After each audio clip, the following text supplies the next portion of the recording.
Shai, something that you and Mark and everybody's talked about has been, when teams make changes defensively or personnel-wise, just the quickness that you all react. It seemed like you just were completely intentional with those, two buckets that you had late, and then the kick out to Cason. How much more quickly are you getting to exactly what you want in some of these late game situations? Yeah, me and Coach have had some discussion lately, and with everything going on and all the schemes, and he just always reminds me to let the game tell me what to do. And I think that always keeps me in the right place. So if they are single coverage and are gonna let me play in space, then go out there and play in space. But then if they're in a load or want to double me or whatever they want to throw at me, I let the game tell me what to do. And I think the last two nights especially, I've done so. They've, in the Boston game, they let me play in space a couple of times with Pritchard in the middle of the floor. And then late game, they started squeezing me. Cason hit a three, and then Cason also had a layup late. And that ultimately will keep myself and the rest of the team in rhythm. And so I guess thanks, Coach. Shai, there was a moment after you hit Cason for that three where you're just kind of sitting there at midcourt, your hands on your knees, then you crouch down. I imagine you're trying to catch your breath. Where does that rank among, how exhausted you've been in a game this season? Yeah, I was very tired. Very, very tired. It's definitely up there. They were pressuring full court, made a little run, the energy in the building. We had a few baskets to kind of slow it down and stretch the lead, but yeah, I was definitely tired at that point. Is it maybe just the difficulty of, you've got Asur Thompson, super athletic guy, comes at you in the fourth quarter. He's been resting. Mm-hmm. Dennis has been wrestling with you. Yeah. Luke Beasley was being very physical. Just how have you become accustomed to managing that level of? Yeah, I know teams are gonna throw everything they have at me, and ultimately just try to take me out of my comfort zone. So for me, it's about doing as best as I can, not exerting too much energy in areas where I don't need to, and making sure that I'm decisive and strong with my attacks. And then ultimately, I always say this, it's the defender in front of me is not who I'm playing against. It's the guys behind them, and that's what. So they have fresh bodies coming, but for me, I just try to keep the same mentality no matter who's in front of me. You guys were down a couple of guys coming into the game. Then obviously Lou goes down, Ooze goes down. But it feels like guys like K-Rich, J. Will give you just really great minutes, and their minutes have been fluctuating all season. Just what does that say about this group where you guys handle adversity so well like that? Yeah, it's amazing. It's for me. It's not much. Different. I go out there and do the same thing every night, no matter who's on the court.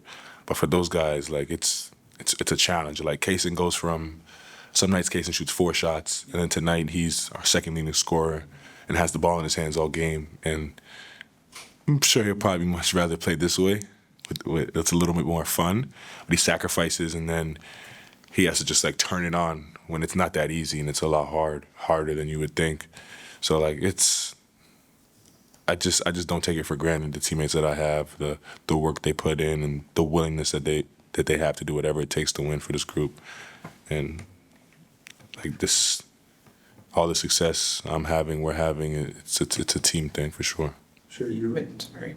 No, go ahead, Parrish. You mentioned Cason. I just wanted to ask you about the confidence that you've seen him play with over these last 2 games from your perspective. Yeah, it's been special. It's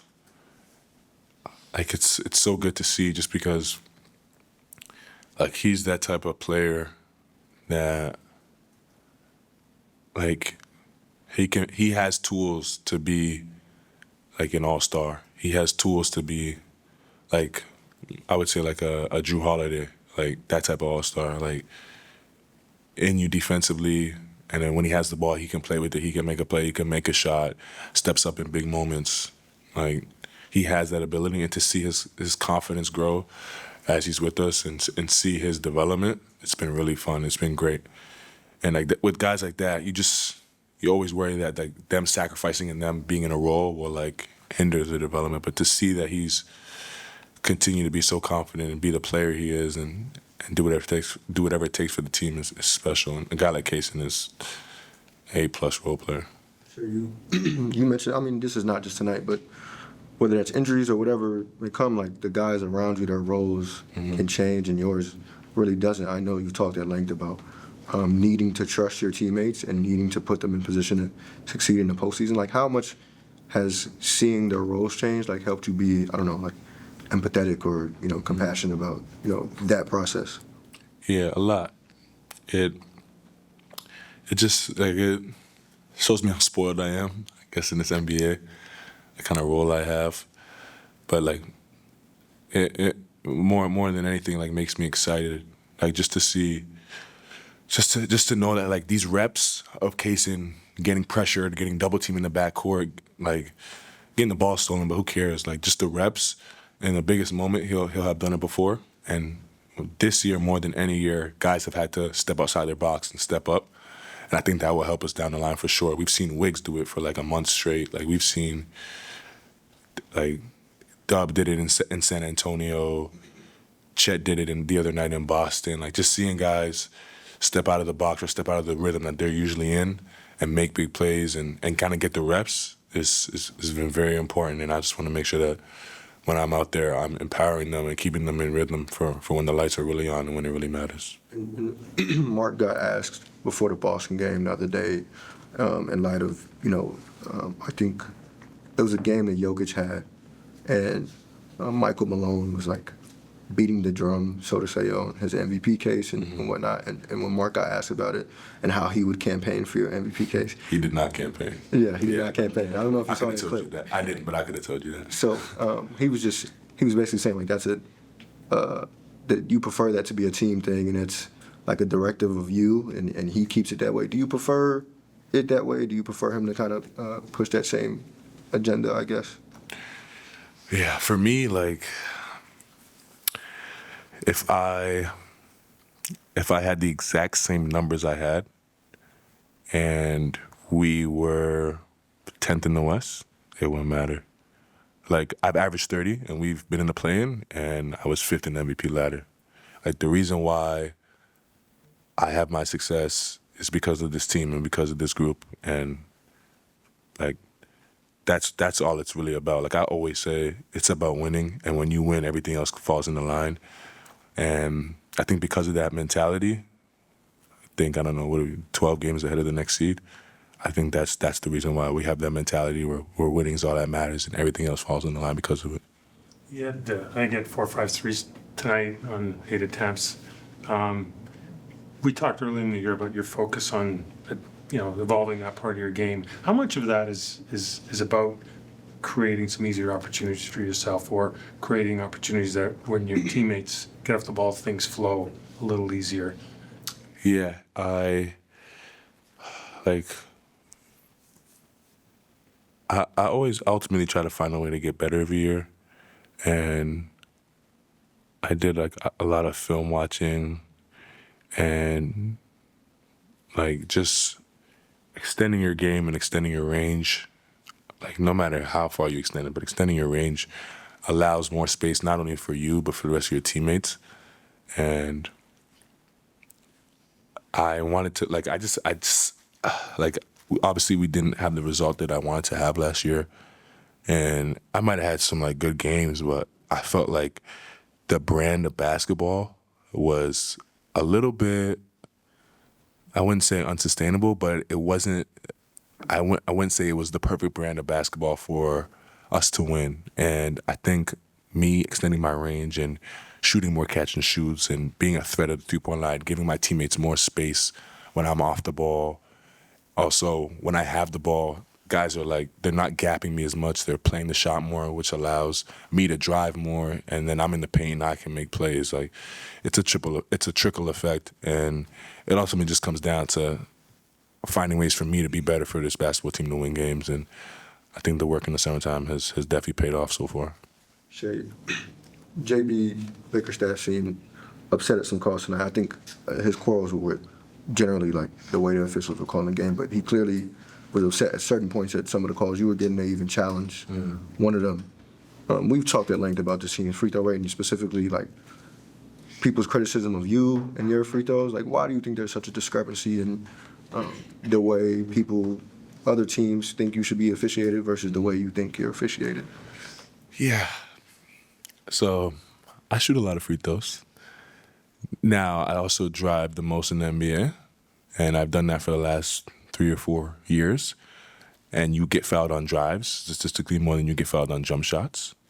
So that's going to be part of it. And then, like, I just feel like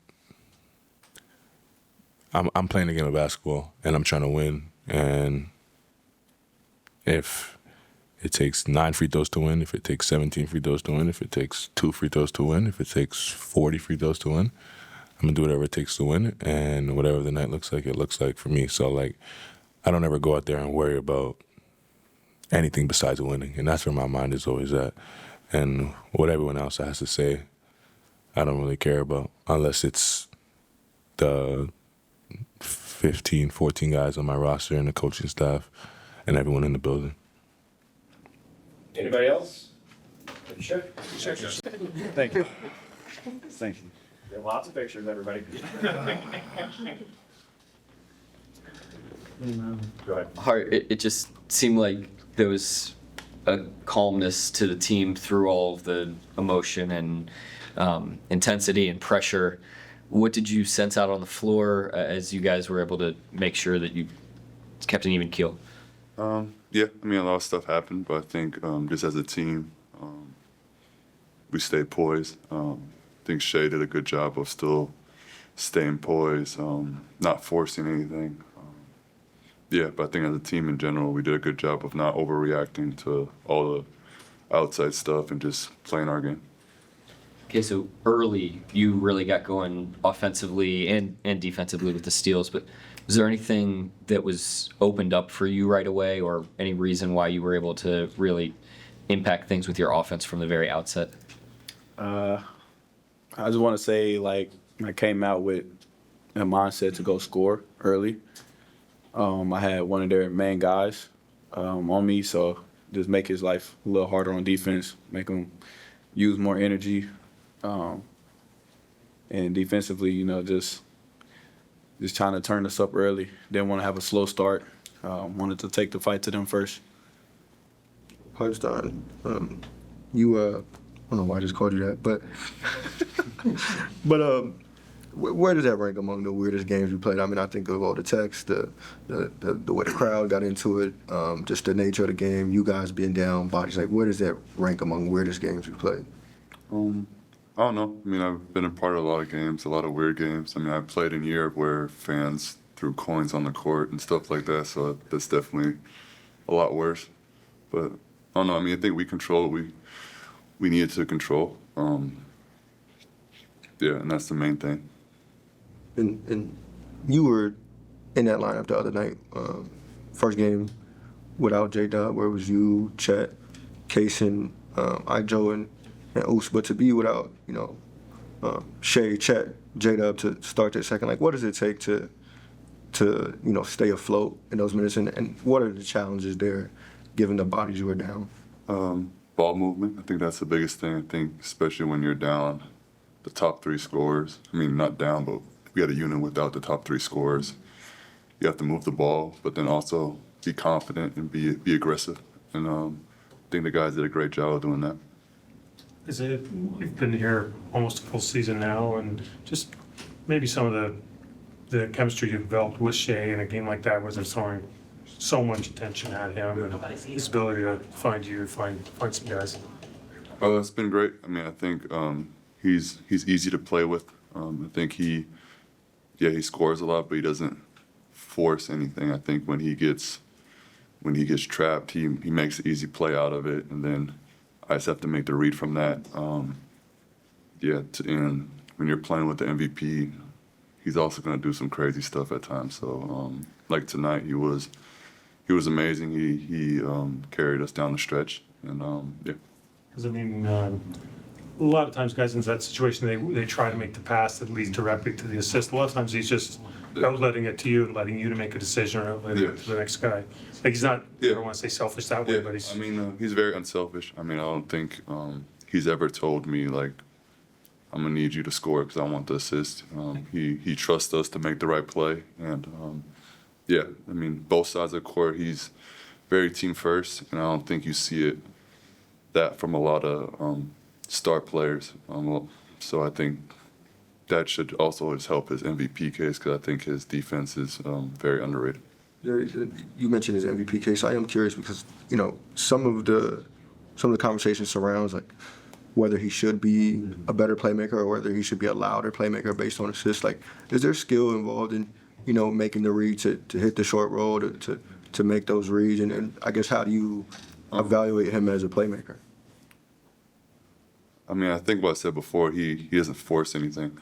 He's making the right decision that might not lead to his assist, but it's like a hockey assist. So his assist numbers might not be loud, but if you take into account the hockey assists and all those kind of plays, what helps us as a team, I mean, he's a great playmaker, and I think that's very. I mean, just people just looking at the box score, they might just be like, "Oh, he's not having." I mean, he still had how many assists tonight? Like 6. So he still had 6 assists with I don't know how many points. So, yeah. So I think he's still a great playmaker, but might not show on the box score. Go ahead. One of those assists was to you very late, that 3-pointer. Can you walk us through that play and what your perspective of it was? Yeah, it was late in the shot clock, so whoever he passed it to definitely had to shoot it. We're shooting it regardless. It doesn't matter the shot clock. That's true, but due to the circumstances, it was late shot clock, and he was getting doubled. So I was just like, yeah, if the ball comes to me, it's going up. So a lot of confidence in that shot. You had mentioned the confidence that you wanted to come out with and play with today. Just what are you learning about being kind of like a secondary playmaker? Coach has given you a lot of credit for growing in that area this season. How have you felt yourself kind of grow there? As long as I'm being aggressive and making the right reads, doesn't really matter if I mess up or make a mistake. He'll still leave me out there and keep trusting me to make some more good plays. So that's also helping with my confidence. Cason, I am curious because Marcus said, like dating back to last year, that it was hard to keep you off the floor, that you were this reliable, like unusually reliable 20-year-old. Like, what have you learned about what it takes to close games in this league and what it takes to sort of deliver in fourth quarters? The later in the game it gets, the more disciplined you have to be. You don't want to pick up silly fouls or, just reach, get out of position and giving up points. And on the offensive side, you got to be very decisive, know what actions you're in. When you get the ball, you got to be a threat to score. So I feel like I'm getting better in all those parts. All right. After Cason's 3, it seemed like you guys kind of sealed the game on the glass. Multiple offensive rebounds, held them to one shot. Games don't always kind of end that way, but what does it feel like on the floor when you seal a win with rebounding like you did tonight? I mean, I think it's a part of the game. I think especially down the stretch, doesn't matter how good you play defense if you don't finish it with a rebound. It doesn't mean anything. So I think we did a good job finishing the play, but then also at the end, I think I had an offensive rebound, K. Rich had an offensive rebound at the end, and that's also depleting. But yeah, I think those in general throughout the game, and especially at the end of the game, rebounds are big. Anybody else? Thanks, guys. All of your team, I know that you've seen it, for years now, but you're shorthanded, you lose Lou during the game, you lose Uz during the game. What stood out to you about the second half and the way that your team handled everything?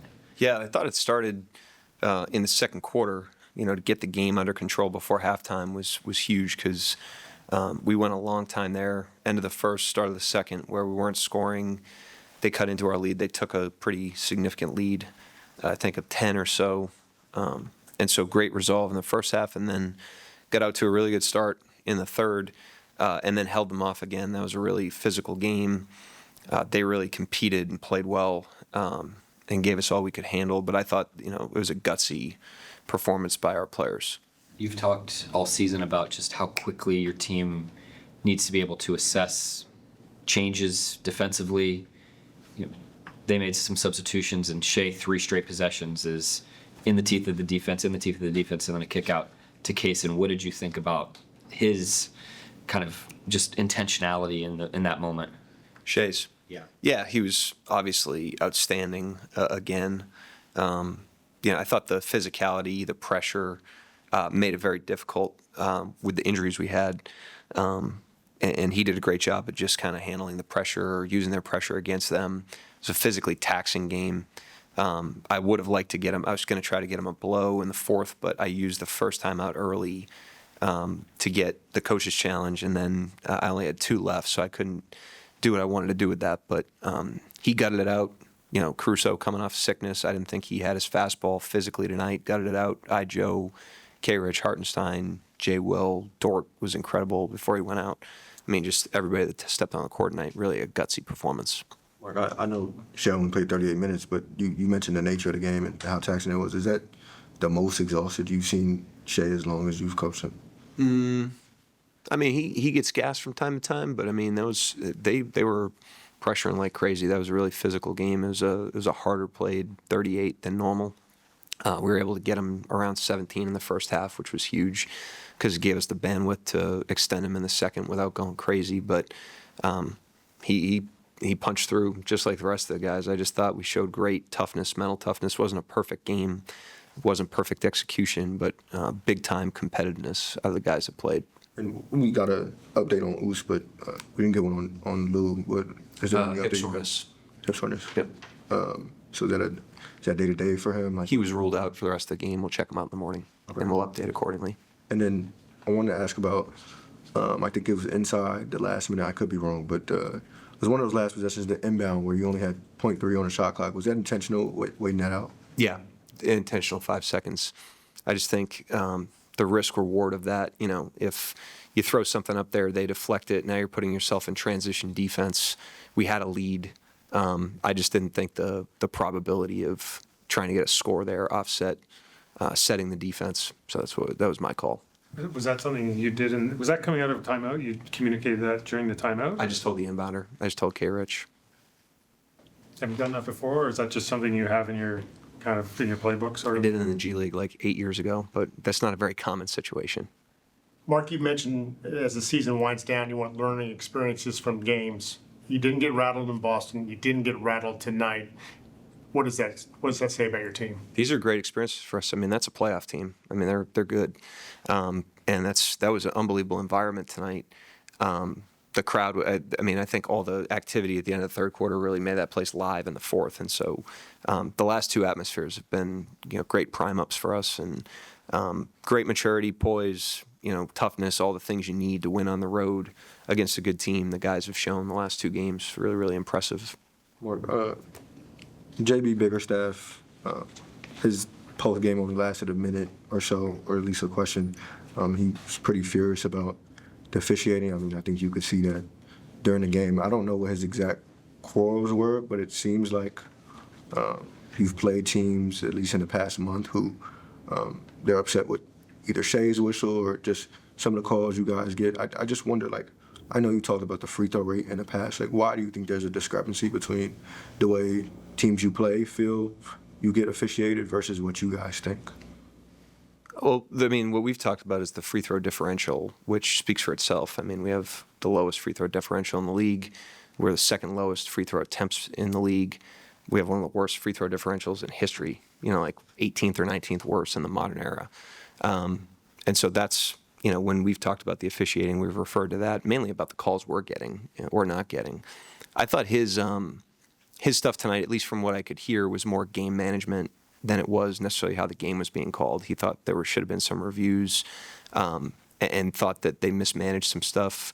I thought our guys showed good resolve. I mean, we came into the game, we do analytics on every referee crew, and that referee crew was the loosest whistle coming into the game that we've seen all season in terms of how little they call.